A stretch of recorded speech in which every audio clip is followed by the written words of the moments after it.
bin ich nass. Aber mein Ziel war es eigentlich, die schlechten Autofahrer nass zu machen, nicht mich selber.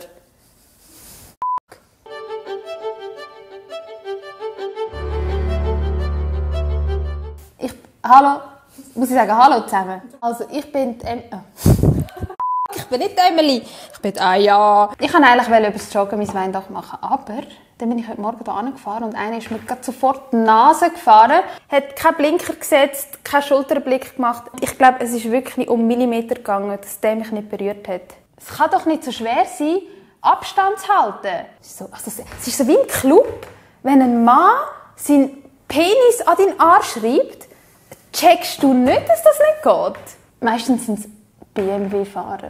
Und meistens sind es auch die Männer, die den Penis an der Frau umreiben. Im Ausgang. Darum BMW und Penis gleich 1. Was mich besonders aufregt... Nein. Soll ich BMW rülpsen?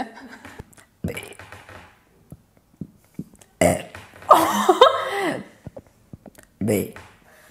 Oh shit, ich werde sicher so als aggressive Libanesin ohne Schamgefühl abgestempelt nach dem Video.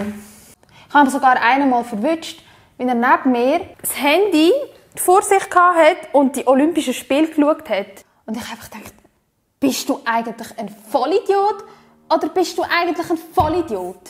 Dann habe ich rübergeschaut, meine Scheibe runtergelassen und gesagt, bist du eigentlich ein Vollidiot? Oder bist du eigentlich ein Vollidiot? Nimm dein scheiß Handy ab. Und dann hat er mich angeschaut, so, was ist nicht gut? Dann habe ich mir seine Nummer gemerkt und der Polizei angerufen. Eigentlich müsste ich ja etwa 100 Mal am Tag der Polizei anrufen, so viel, wie ich mit dem Auto unterwegs bin. Aber ich rufe nur an, wenn ich einen Zürcher sehe. Bei den Aargauer drücke ich also noch ein Auge zu. Ich finde es eben schon gut, wenn man ein bisschen zeigt, dass man hässig ist. Das ist einfach so auch ein Schweizer Ding, dass man seine Meinung nicht sagt. Wenn zum Beispiel im Restaurant das Essen mega grusig ist, die meisten Schweizer sind so, «Ui, oh, das ist super, danke vielmals!» Und dann gibt es noch so 200 Franken Trinkgeld. So, das ist das Unterrede. Ja, vielleicht mache ich mein Mund zu viel auf beim Autofahren, aber andere machen es einfach zu wenig. Und ich habe das Gefühl, ich rette die Welt mit dem. Eigentlich bin ich einfach die Greta vom Strassenverkehr. Es hassen mich alle, aber meine Botschaft ist eigentlich mega wichtig. Ich glaube, ich weiss, warum ich so sensibel auf Autofahrer reagiere. Weil ich so ein schlechtes Vorbild hatte. Meine Mutter! Meine Mutter ist amigs statt rechts links den Kreisel. Meine Mutter hat mit 10% Sicht ist die Auto gefahren, bis wir gecheckt haben, ui, sie braucht eine Brille. Oh mein Gott, das ist meine Mutter. Nein!